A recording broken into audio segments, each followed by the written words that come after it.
Sir Hindi medium में class लीजिए हैं। भाई ये मुझे भी बताओ, ये क्या जाएगा, है ना। अदरवाइज मैं हमेशा सपने आंखें खोल के दिखाना चाहता हूँ, समझ ना, आंखें खोल के देखो जरा दुनिया को, क्योंकि आंख बंद करके देखा हुआ सपना तो सपना ही रह जाता है। ठीक।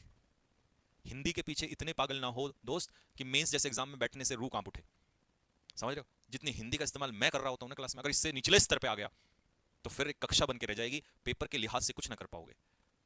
ये ना देखा करो कि कितना आसान आपको चीज हो रही है, आसान होने के साथ साथ ये भी थोड़ा सा दिमाग में रखा करो कि क्या ये लेवल पेपर को क्रॉस कर पाएगा, समझ रहे हो ना। और एक साथ आप सब कुछ नहीं कर सकते, समझे बात को, क्योंकि आपको पेपर भी कवर करना है। हिंदी में इतने मत खो जाना कि टीचर को इतना नीचे ले आओ तुम कि वो आपको उठाते उठाते उठाते उठाते ये भूल जाए कि यार जाना भी है मुझे कहीं आगे। इतनी हिंदी का इस्तेमाल में कोशिश, कई बार तो ऐसा होता है मैं इंग्लिश ही भूल जाता हूँ उसके चक्कर में, तुम्हारे हिंदी के उसमें। आज खुश हो जाओगे आप लोग, लेकिन ये जो सपने हैं 135 आउट ऑफ 35 के, ये नहीं आ पाएंगे। और मेन जैसे एग्जाम में अगर 4 क्वेश्चन भी गलत हो जाते हैं तो एक क्वेश्चन 4 नंबर का होता है, तो अगर 4 क्वेश्चन गलत हो गए तो 4 चौक 16 और 4 अलग से जाएंगे तो आपके कितने नंबर हो गए 20, और 20 नंबर पे तो खेल पलट जाता है। और कहने को 45 में से 41 सही होंगे, और तुम पता क्या करो, अरे मुझे तो इंग्लिश आती है, 45 में से 41 सही है। लेकिन उसका क्या करोगे जो 45 में से 44 क्वेश्चन सही के बैठा है या 45 क्वेश्चन सही के बैठा है। सर्वाइवल ऑफ द फिटेस्ट की स्टोरी होने वाली है आगे चल के।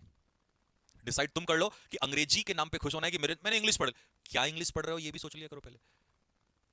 पेपर के लेवल पे मैं चला जाऊंगा धीरे धीरे, नहीं पहुंचूंगा नहीं, अभी तो लेवल और उठना है, अभी तो बहुत कम स्तर है हमारा, धीरे धीरे बहुत आगे जाना है अभी हमने, समझे ना। तो अपने आप को नीचे मत लाओ, स्टैंडर्ड बढ़ाओ, बिकॉज एग्जाम कभी अपना स्टैंडर्ड नीचे नहीं करता है, ठीक है। और उस मेंटेलिटी से बाहर आ जाओ थोड़ा सा कि नहीं मुझे धीरे धीरे अपने आप को बढ़ाना है, आगे लेके जाना है, ठीक है भैया।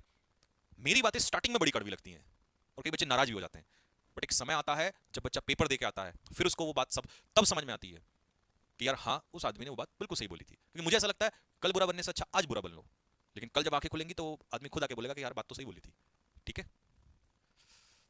हाँ जी। और हाँ, कल की क्लास में प्रोनाउन का सबसे इंपॉर्टेंट टॉपिक मैं कराने जा रहा हूं, जिसको लेकर शायद आपके किस किस के दिल में इच्छा है, ठीक है। तो टेंशन मत लो, अपने भाई पे भरोसा रखो, ठीक है। कंटेंट जब पेपर के लेवल तक पहुंचाने की बात आएगी तो गुरु फिर हमसे ज्यादा प्रैक्टिस की जब बात आएगी ना, प्रैक्टिस देखिए सिलेक्शन तो प्रैक्टिस से होना है, सीखना बेसिक्स है, क्योंकि बेसिक के बिना प्रैक्टिस नहीं झेल पाओगे, ये भी सत्य है।